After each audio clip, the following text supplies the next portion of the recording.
거를 다 한 상 먹고 나서 팥죽 나오면 아유 이거 참 거북하죠. 거하죠. 거하죠. 영양이 그렇게 대단한가요? 겨울철에?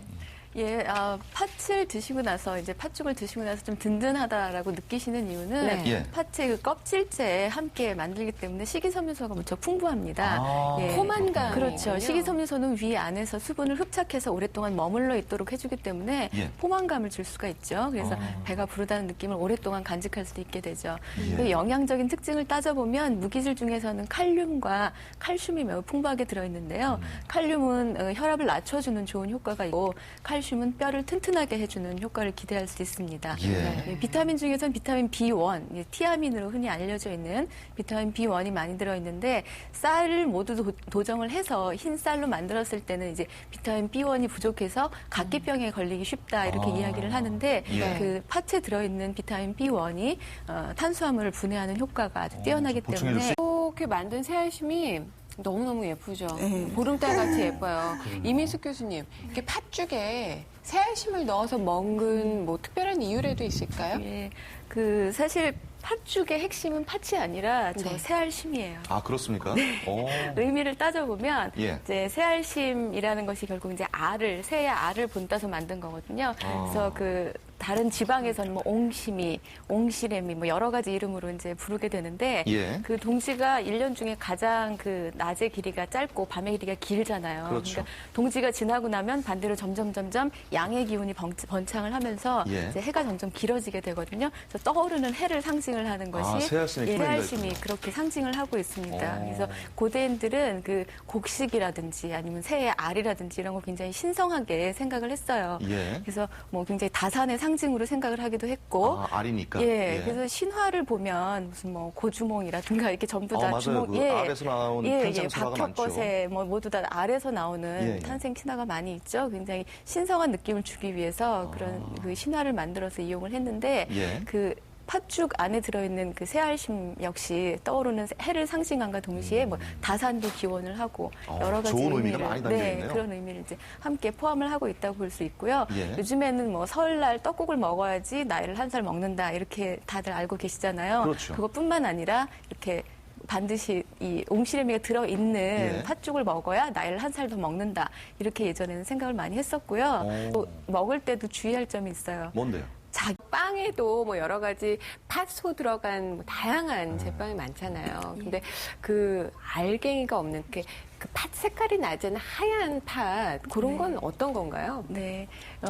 그 흰 앙금을 만들기 위해서 이제 껍질을 벗기면 됩니다. 팥의 껍질을. 예. 그래서 팥하면 되게 지금 보이시는 것도 거의 다 그 붉은색이기 때문에 다 그런 색만 팥이 있다고 생각하시는데 사실은 팥이 약간 검은색이 나는 팥도 있고요. 푸른색이 도는 팥도 있고 약간 점박이 무늬가 나는 회색빛에 가까운 그런 팥도 있거든요. 예. 근데 껍질을 벗겨보면 모든 팥이 거의 흰색에 가까운 맞아. 속을 가지고 있어요. 예. 그래서 어떤 팥이라도 그렇게 껍질을 벗기면 하얀색 소를 만들 수 있기는 한데 예. 실제로 그렇게 껍질을 벗겨서 사용을 할 때는 그 약간 점박이 무늬가 있는 그런 회색빛 그 팥을 많이 사용을 해요. 그래서 예. 그런 것은 이제 거피팥, 껍질을 벗겼다 이렇게 해서 거피팥이라고 하고요. 예. 그렇게 만든 떡을 가지고 그것을 소로 넣어서 만든 떡을 거피떡 또는 거피팥떡 이렇게 얘기를 하죠. 그래서 예. 뭐 잘못 발음이 전달돼서 계피떡 또는 계피떡 이렇게 고소해요. 맞아요. 정말 약간 그 누룽지 먹을 때 그 고소한 느낌 맛. 있잖아요. 예. 거기다 잣까지 곁들여지니까 참 좋은데요. 네. 이게 영양학적으로 볶음이가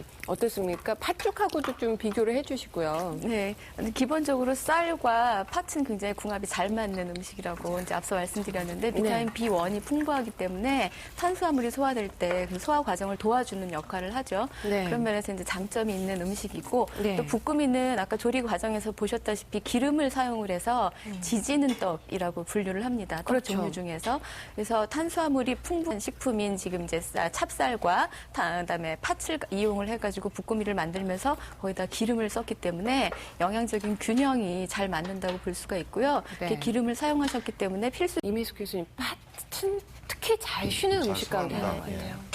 그 미생물이 번식하기 쉽다는 거지. 음식이 상한다는 게 미생물이 번식을 하는 건데 미생물이 그렇게 번식을 잘 하기 위해서는 조건이 온도가 맞아야 되고요. 습도가 적당히 있어야 되고 네. 그것들이 먹고 자랄 영양분이 풍부해야 되는데 지금 팥을 가지고 만든 음식 특히 수분이 있는 팥소 같은 경우에 그런 조건을 모두 다 충족시킨다고 할 수가 있어요.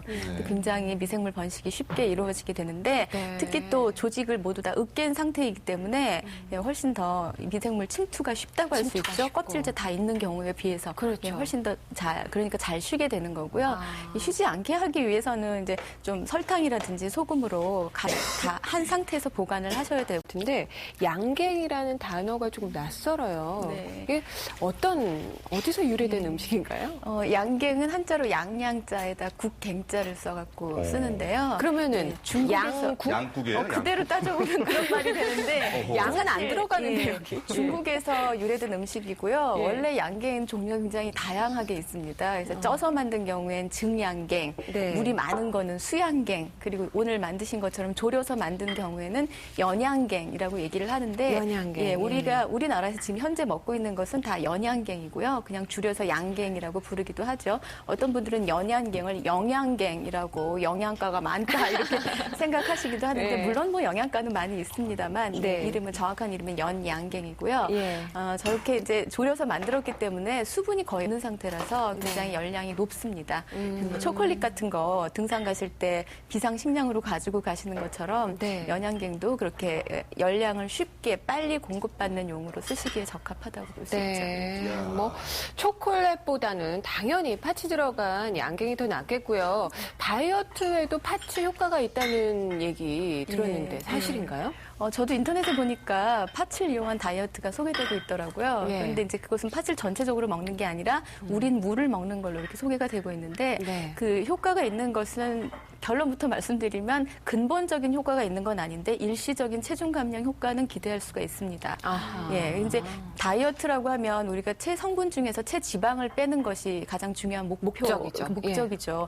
그런데 팥을 먹음으로 해서 일시적으로 빠지는 것은 수분이에요. 아까 교수님께서도 부종이 있을 때 팥을 한의학에서 좋다고 이용한다고 하셨잖아요. 하셨는데 네. 예, 팥에 들어있는 사포닌이라는 성분이 이뇨작용을 활성화시켜주기 때문에 그 수분 배설을 빨리 촉진을 해주죠. 그래서 부었을 때 드시면 체중 감량이 되지만 예. 그게 부은 것이 살인 경우에는 별 효과가 없다고 볼 수 있습니다. 네, 요거 새알찜이요. 네. 예, 잠수했다가 다 떠올랐어요.